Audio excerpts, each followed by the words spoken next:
George Washington was one of the most influential leaders of the American Revolution. Today he is an iconic figure, but what do we really know about his life? We should know he didn't actually ride a truck into battle like Dodge wants us to think. So what are the facts? George Washington was born on February 22, 1732 in Westmoreland County, Virginia.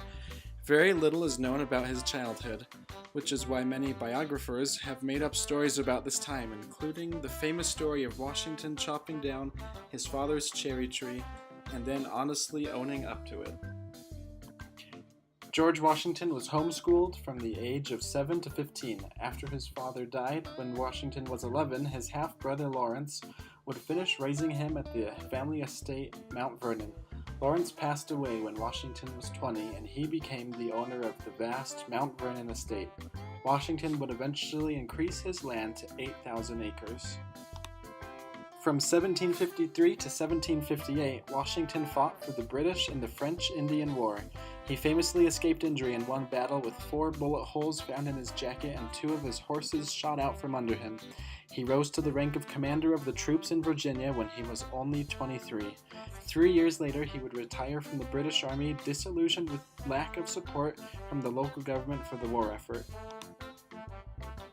After the French Indian War, Washington would serve in the House of Burgesses of Virginia. He would join the voices of discontent with British rule during the late 1760s, and in 1775, at the outbreak of the Revolutionary War, Washington came to the Second Continental Congress in his military garb. He was given the position of Commander-in-Chief of the Colonial Army.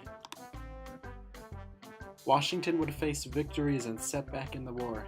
His time in the French and Indian War trained him for frontier tactical fighting. His experience and his lack of sufficient troops made him resort to guerrilla war tactics, such as his crossing of the Delaware River to launch a surprise attack on Hessian mercenaries in the middle of Christmas Eve night in 1776.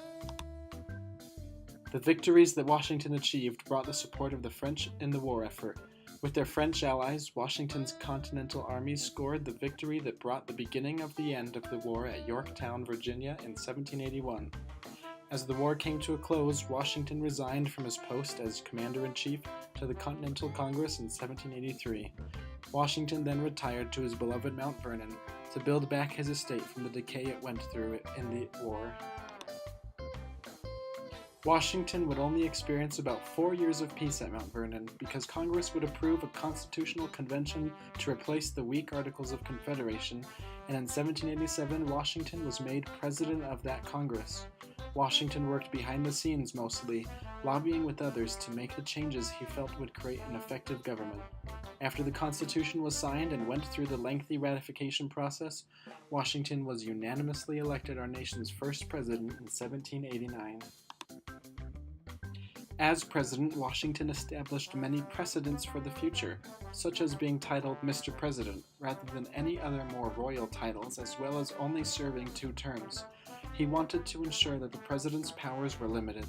He was an able administrator, surrounding himself with the best in his cabinet, such as Alexander Hamilton and Thomas Jefferson, and getting opinions from all before making a decision. He navigated keeping peace and friendly relations with both Britain and France, the 2 most important superpowers of the time. In his farewell address in 1797, he urged against political partisanship and for unity. He retired finally to Mount Vernon, where he died 2 years later. His legacy as president has been the measuring stick by which all other presidents have been judged.